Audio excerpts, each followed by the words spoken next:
ಕೂಡ ನಮಸ್ತೆ. ಇವತ್ತಿನ ಅಪ್ಡೇಟ್ ಏನಪ್ಪ ಅಂದರೆ, ಎಲ್ಲರೂ ಕೂಡ ಕೇಳಿಸ್ಕೊಳ್ಳಿ. ಅದೇ ರೀತಿ ಯಾವುದಾದ್ರೂ ವೆರಿ ಇಂಪಾರ್ಟೆಂಟ್ ಅಪ್ಡೇಟ್ ಅಂತಲೇ ಹೇಳ್ಬೋದು.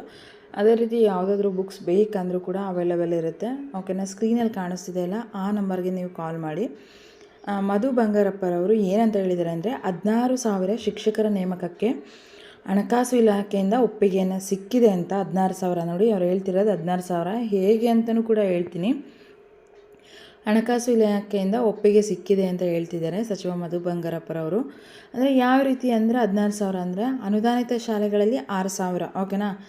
ಇನ್ನು ಕಲ್ಯಾಣ ಕರ್ನಾಟಕ ಭಾಗಕ್ಕೆ 5,000 ಶಿಕ್ಷಕರು, ಇನ್ನುಳಿದ ಭಾಗಕ್ಕೆ 5,000 ಶಿಕ್ಷಕರನ್ನು ಭರ್ತಿ ಮಾಡಲು ಈಗಾಗಲೇ ಒಟ್ಟು ಇವರು ಹೇಳ್ತಿರೋದು ಅನುದಾನಿತ ಬಿಟ್ಟರೆ 10,000. ಓಕೆನಾ?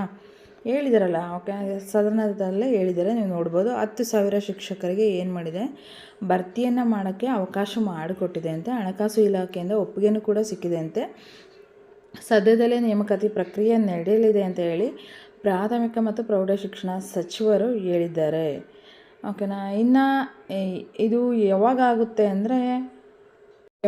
ಅಂತ ಹೇಳೋದಾದರೆ, ಓಕೆನಾ, ಮುಗಿಬೇಕು. ಏನು ಒಳ ಮೀಸಲಾತಿ ಮುಗಿದ್ಮೇಲೆ ಆಗುತ್ತೆ. ಈ ಬಾರಿಯ ಬಜೆಟ್ ಏನಿದೆ, ಈ ಬಾರಿಯ ಬಜೆಟ್ನಲ್ಲಿ ಶಿಕ್ಷಣ ಕ್ಷೇತ್ರಕ್ಕೆ ಜಾಸ್ತಿ ಅನುದಾನವನ್ನು ನೀಡಿದ್ದಾರೆ ಅಂತ ಹೇಳ್ತಿದ್ದಾರೆ.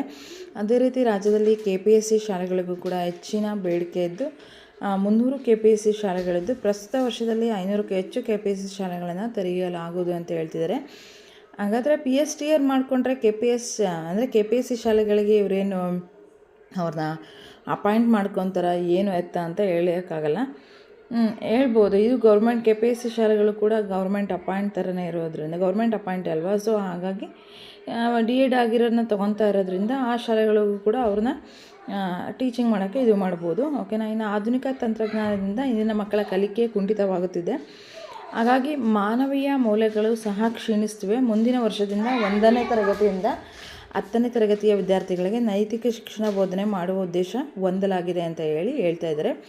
ವಾರದಲ್ಲಿ 2 ದಿನ ನೈತಿಕ ಶಿಕ್ಷಣ, 2 ದಿನ ಬರವಣಿಗೆ, 2 ದಿನ ಓದುವ ಹವ್ಯಾಸ. ಸೊ ಇದ್ರ ಬಗ್ಗೆ ತಿಳಿಸ್ಬೇಕು. ಹಾಗಾಗಿ LKG UKG ಶಾಲೆಗಳಿಗೆ ರಾಜ್ಯದಲ್ಲಿ ಅಧಿಕ ಬೇಡಿಕೆ ಇದ್ದು ಅವುಗಳನ್ನು ಕೂಡ ತೆರೆಯಲು ಸಿದ್ಧತೆ ನಡೀತಿದೆ ಅಂತ ಹೇಳ್ತಿದ್ದಾರೆ. ನೋಡಿ, ನನ್ನ ಪ್ರಕಾರ ಯಾರು D.Ed ಆಗಿ ಅಪಾಯಿಂಟ್ ಆಗ್ತೀರಾ, ಸೊ ಇವ್ರಿಗೂ ಕೂಡ LKG UKGಗೂ ಕೂಡ ಟೀಚಿಂಗ್ ಮಾಡೋಕ್ಕೆ ಅವಕಾಶವನ್ನು ಮಾಡಿಕೊಡ್ತಾರೆ ಅಂತ ಅನ್ನಿಸ್ತಾ ಇದೆ. ಇದು ನನ್ನ ಅಭಿಪ್ರಾಯ. ನಿಮ್ಮ ಅಭಿಪ್ರಾಯ ಏನಂತ ಕಮೆಂಟ್ ಮಾಡಿ. ಯಾವುದಾದ್ರೂ ಬುಕ್ಸ್ ಬೇಕು ಅಂದರೂ ಕೂಡ ಅವೈಲೇಬಲ್ ಇರುತ್ತೆ. ಸ್ಕ್ರೀನಲ್ಲಿ ಕಾಣಿಸ್ತಿದೆ ಅಲ್ಲ, ಆ ನಂಬರ್ಗೆ ಕಾಲ್ ಮಾಡಿ. ಫ್ರೀ ಶಿಪ್ಪಿಂಗ್ ಇರುತ್ತೆ.